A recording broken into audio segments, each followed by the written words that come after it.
Oh, baby, it is Wednesday night. We are on the delight, and the hype train is here, baby. All gas, no brakes. Ooh, it's the Matty Daddy, and I'm not here alone. You see old Gaby down there. Yeah, Gabriel Davis, one of those upside receivers on everybody's mind. But tonight, we break it down for you, and I'm not here alone. You talk Rum Boys. You talk the lateral with McMillan. You talk Ronald Jones yesterday. Viral. Upside. Herms, baby. Herms at Herms NFL is in the building, and he's here tonight. Woo! Wow! It is happening. Oh, my gosh, dude. Happy Gabe Davis Day.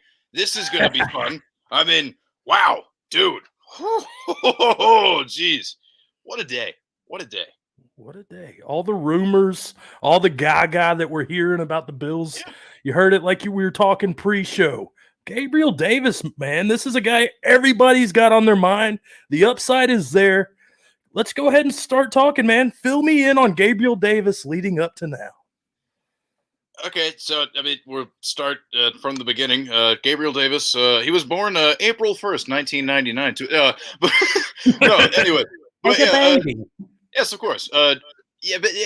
Fourth round draft pick out of Central Florida, comes in, doesn't really do a whole lot toward the beginning of the year, but and I have it pulled up, I think. What was it? There was a stretch. It was week 12 to 14 last year where he was averaging 14 and a half PPR points a game. And he did really well. That's when things really started to pick up the pace a little bit. And a lot of that came on the heels of the fact that he would only get, a few targets every game. But, he's if you chuck it up, he's going to run down there and he's going to catch that something. And And, just bombs. And he was and he had a nice little streak going there, scoring touchdowns. And so, I mean, at a certain point, we all got super fixated on the whole, hey, Gabe Davis thing, especially after his former teammate, John Brown, ended up signing with the Las Vegas Raiders, because it's well, there's the deep threat. Yeah. So it's all right, John Brown's gone. Maybe Gabe Davis can walk into the John Brown role. And, I look back at it in terms of what John Brown did in 2019, just to kind of get an idea of what that could possibly be like. Because I mean, John Brown, he has his own issues staying on the field with health reasons, but it's one of those 70 for 1,000 yards and 6 or 7 touchdowns or something. You know what I mean? You'll take that for your team. You absolutely will. So at that point, cool, great, everything's wonderful, isn't it? Right? Hell yeah. What did he finish with last year? Wasn't it 7 touchdowns? Something like that, 600 yards, I think, around there. It was 35 for 599 and 7 touchdowns. So it's just not bad.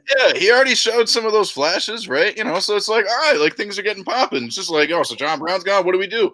Oh no, but but then Emmanuel Sanders signs with Buffalo. It's shit. What do we do? So just okay, well, all right, there that goes. But no, I mean, it'll be fine though, because Gabe Davis, he can beat out Emmanuel Sanders, right? Right. He should be able to, but this guy has came off of Achilles tears, and he's still somewhat productive. So it's crazy. Yeah. I didn't put Cole Beasley on this list, but kind of talk over this Bills offense, man, because everybody sees the flashes of Gabe Davis last year. Let's go over these weapons. Yeah, I mean, because at least, let's just start with the obvious. The quarterback and RB1 of the team are the same guy. It's Josh Allen. So, of course we have Devin Singletary and Zach Moss listed there, but especially for running backs, one of the things you typically like to have them do is score touchdowns. It's really easy to score touchdowns when you're closer to the goal line, but Josh Allen kind of handles that on his own. So whatever you want to do with Singletary and Moss is up to you. Personally, I'm still a Zach Moss believer. I think that he got things going a little bit last year before he had. I remember it was a toe issue that really kind of sat him out for a while and then lingered around. But what we're really focused on here is the passing game. Stephon Diggs. I mean, come on, he's Stephon Diggs. We already saw what he did last year. There's really nothing to discuss with Stephon Diggs. If you're not already hip, then I really don't know what to tell you. But it comes down to Gabe Davis and Emmanuel Sanders. So, today, it was like, around 11 a.m. my time, Joe Buscaglia, if I mispronounced that, I do apologize, of The Athletic, he was reporting, Emmanuel Sanders more likely than Gabe Davis to, take John Brown's place in the Buffalo offense. So it's like, that's kind of what set off Gabe Davis Day in, the Twitter community. So, we're looking at that, we're doing all this. And then I saw something earlier that I, sent to a group chat that we're in saying that, what was it, like an Eagles play-by-play guy, he saying that he has heard rumblings of Zach Ertz going to Buffalo being something that's, close to potentially happening, which then brings us down to, Dawson Knox being on there. There's a decent chance that, we may be crossing his name out and putting in Z. Ertz there instead. So all of these things happen today, swirling around, and it's just like, what does this do? It's a big mind fuck. That's what it does. It just you get hype at the beginning of the day, and by the end, you're like, what the hell am I getting into? Yeah, man. It's so wild. Happy Gabe Davis Day. Once again, just everybody, it's been a fun day. Well, let's keep the good times going, baby. We've seen the weapons we got. We've heard about last year. That rookie fever is upon us. Everybody's either had their rookie drafts or they're waiting for mini camps, all that. So I want to hit you with some dynasty aspects of it. I'm going to talk trades because everybody wants trades. Hats going on backwards. It's time to get down to the nitty gritty. Dude, you're a middle of the road team. You love upside, but you're just not competing. You just had Logan Thomas, the tight end 3 last year. Are you ready to sell him? Is Gabriel Davis enough to get that deal done? I mean, it's a good start, especially because when you look at it, and Malcolm and I, as you alluded to, he's been part of the series as well. My co-host of the Lateral Show over at the Lateral FF. We have done a bunch of tight end research that we're going to be putting into a show coming up very soon. And one of the things that kind of important to tight end success, like not like the main thing necessarily, but just like it helps if you're like the second best receiving option on your team, or at least like 2A 2B type thing, whichever one you end up being. Like Curtis Samuel coming into town for the football team, it does put somewhat of a damper on the Logan Thomas thing. So like, but if there are people, and like I'm not saying that he won't still be good, but just if you're looking to cash out, especially like you said, this hypothetical, if you're middle of the road, I don't know. Go for it. See what you can do.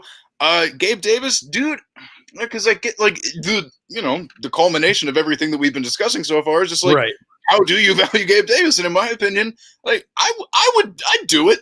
I would do it.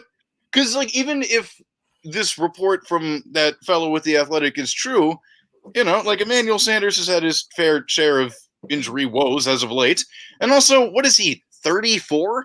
Like, it wouldn't be that hard to imagine Gabe Davis, even if he does not start the year in the John Brown role, evolving into that. And, like, we already saw flashes of it last year, like we talked about. So, dude, I'm here for it. I'd go for it. All right. And so we're kind of, if I'm correct, most people are valuing Gabe Davis in that, like, mid-second, late second, somewhere tier, wouldn't you say? Something around that? I mean, does that sound right for the upside?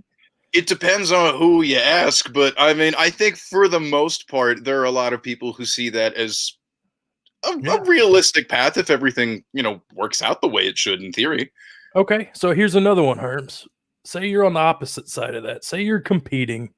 Your only tight end is Logan Thomas. You just made the playoffs. You were second round. You got knocked out. You're deep at receiver. Would this be one of those that you might just hold on to Logan and just maybe hope for that second year like Waller had? Yeah, because in that scenario, if Logan Thomas is your only tight end, I mean, don't get cute, but play the field the way it's for your team. Exactly. I mean, like you'd have to finagle something in order to really move Logan Thomas at that point. So, like, I'd hold pat in that situation, but yeah. All right, we got a comment coming in. Daily Sporting for you. What's up, boys? Shout out Taco. Woohoo! All right, dude. So let's go back to the rebuild. Dynasty rebuild. Drafts upon us. Everybody's going hot and bothered for Amon-Ra St. Brown. This is a guy who shined in college, and now he's going to a depleted Detroit Lions receiving core.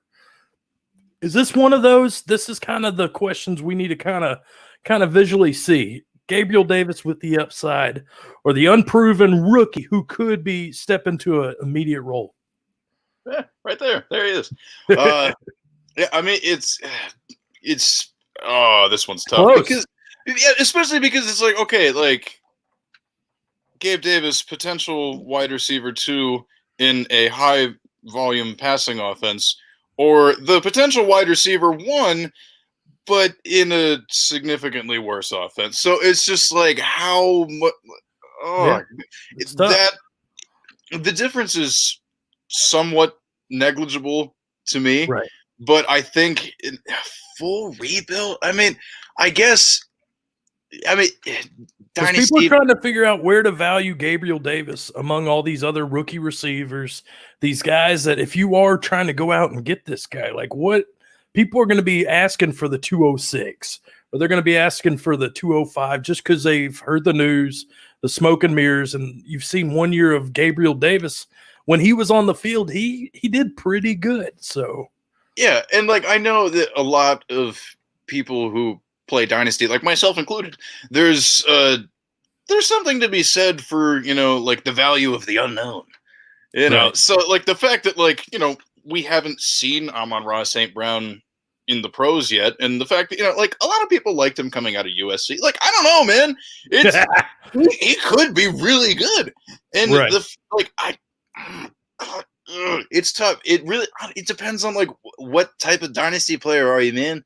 You know what I mean? Like, I think generally rookies, or are you gonna? Dude, Gabriel Davis had shown those little flashes. We want him to be like we just think of Mike Williams almost. We think of that guy, but he doesn't seem as dangerous. Yeah, and you're connected to Josh Allen. This might be one of those guys. It's Stephon Diggs' injury away from just being a gamer. Yeah, dude, and and the great thing about not being like Mike Williams is that how this man continues to do what he does because like, oh my gosh, like I make this terrible joke all the time, but he could take a page out of the Wu-Tang Clan playbook because he needs to learn how to protect his neck. Like I cannot. Just going up there and just grabbing, just with reckless abandon, just plummeting right, like that's dangerous. You gotta stop doing that. I don't know, but just looking at the two of them, because like I don't know, like they're both 4th round NFL draft picks. Like people like both of them for different reasons and whatnot, and like they're both kind of fast doing all this. But like Amon-Ra St. Brown's path to significant volume is a lot easier. Correct. And I think, the floor potentially at least could be a little higher. So it's just like, it's a pick your poison thing at the end of the day for me. Like, I think like I'm going to ride the fence on this one. I think that's probably the best thing to do just because like, it's one of those things where it's like, if I feel like I don't know something definitively, then I'm not going to give you a definitive answer. Right. That might be a try to get better somewhere else to make that deal happen. So that's what's fun about Dynasty. It's fun to see what these guys' values are right now. 206 for Gabriel Davis. You're probably thinking about it, but you're not there. Logan Thomas in a rebuild, you want the upside of Gabriel Davis. It's just different situations for every player. So we've talked trades. We've talked last year, dude. If things go the way you think they're going to go, let's say let's keep Zach Ertz out of the picture. Okay. Let's just say this offense is as good as it was last year. You have no John Brown, and he steps into that role. Let's just give a soft ranking of where you could see him finishing, like what receiver threshold? Top 30 easily. Honestly, because assuming that Gabriel Davis is the type of player that we all think he is based off of the flashes that we've seen, I don't see why there's any reason he couldn't go for over 1,000 yards, haul in a few touchdowns. Like the reception total is not going to be super high. So, like that's kind of going to be, the thing about it, the volatility between the ceiling and the floor, just range of outcomes. But, if there's a really advantageous matchup. You plug it in and you guess right, then to the moon. Like, wow. Exactly. So, like, yeah, you know, I would feel good about, especially like 3 receiver leagues, or like if you have like multiple flex spots and all this other stuff, whatnot. Like, yeah, dude, like if all goes well and he takes that role, I don't really see anything stopping Gabriel Davis from at worst top 40, but I think probably somewhere in that top 30. I think that he could come close to wide receiver 2 stuff. And like if he became like a low end wide receiver 2, it wouldn't stun me. No.